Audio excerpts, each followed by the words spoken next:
Siamo qui con il presidente Kovačić dell'Associazione Internazionale Est-West Bridge. Mr. President, can you tell us who President Kovačić is and his role inside the Est-West Bridge community, please? First of all, it's great to be here in Rome. East-West Bridge is an interesting organization that was launched 6 years ago. It was launched by 3 of us. It was basically started off as a Serbian story. We wanted to give a platform, an amplifier, if you will, a megaphone, a speaking platform for those experts that are not members of any party, which are many in Serbia, people that otherwise their voices wouldn't have been heard. And you have a similar situation. There are many intellectuals, like in Italy, France, all over the world. They just don't want to join any party life, but they have something to say, something very important to say. The idea is that it's very easy to cause tensions among countries, and we are witnessing a very serious situation today. East-West Bridge has a different approach. Is that dialogue, which it does at the end of the day, even after war, you have some sort of a dialogue, you have a talk. So why not start talking immediately? See, even the most bitter enemies usually have something in common, and take it from there, build on the common issues, how you can promote relationships on situations that two foes, enemy countries or enemy organizations have in common, build upon that, and usually in time even those differences are sorted out. East-West Bridge very quickly took off. We now have hundreds of members across, I think, about 60 countries across the world. They're all experts in what they do. They don't have to be university professors, deans, or super scientists. They have to be good at what they do. Because being good in what you do shows that you do have commitment to what you're doing, and you can do it well. Well, can you explain us the trilateral agreement? Commission, you mean? Yes, trilateral. The Trilateral Commission? Yes. Oh, that's a different story altogether.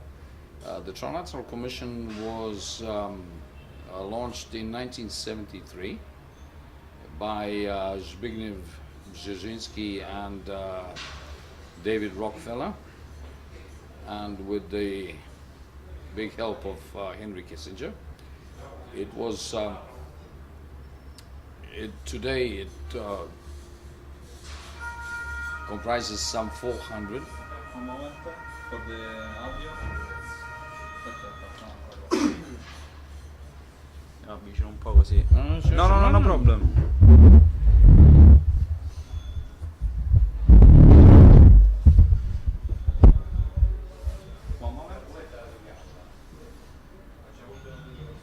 So it's called the Trilateral Commission.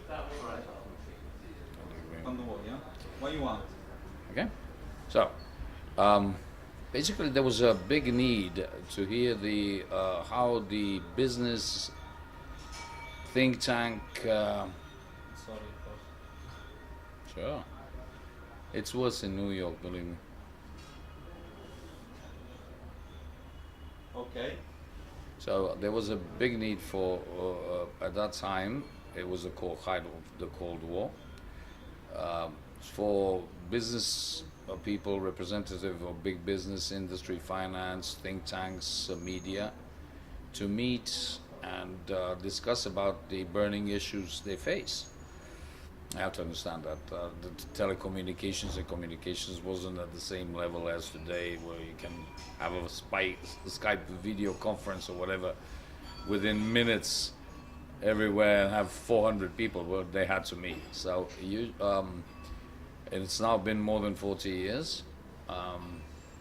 The Commission itself has recognized the potential of East West Bridge several years ago, and all three members from Serbia in the Trilateral Commission, which I'm a proud member of. I'm also a member of the Executive Committee, and I have some very dear, great people from the Trilateral Commission in Italy. We are all from East West Bridge. So East West Bridge, in a sense, is under the auspices, in a sense, but we have our own individual freedoms and rights to do what we want and go where we want.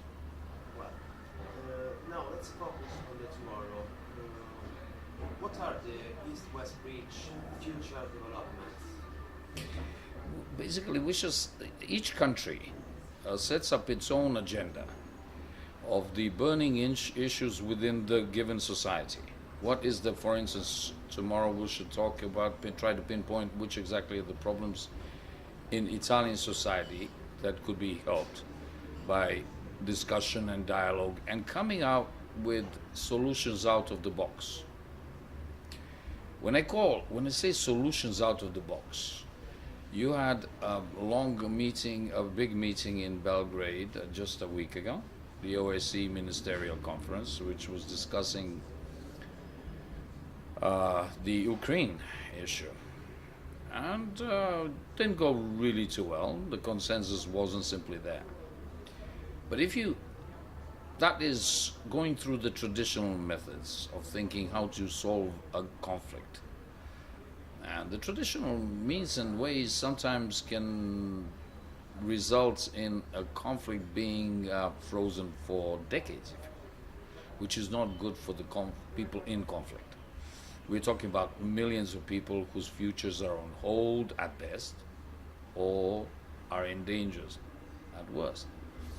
What if somebody starts pushing for Ukraine to be a bridge between the East and West? Have a special relationship, the part that wants the European Union, have a special relationship with the European Union. The pro-Russian faction has... You will do a lot of cutting. Tanto ovviamente noi intervista anche parliamo con altre immagini. Sì, poi se poi vuoi fare, potremo anche mettere quelle che sono come direttive. Ah, ok. Pure le immagini che useremo domani magari mettiamo appena un'altra cosa proprio. Vediamo video qui. One moment more. Aspetta, No, tanto non dà fastidio perché non è... no, ma accesi. Ah. Ok. So you have to find the cutting point. Anyway, so basically, if you have one part which wants to go with the European Union, you give them a special status, special relationship status with the European Union. The other part, which is the pro-Russian part, you have that as special relations with Russia. Everybody's happy, and you have a bridge between East and West, which enables a freer flow of goods, ideas, and people from Russia to the European Union.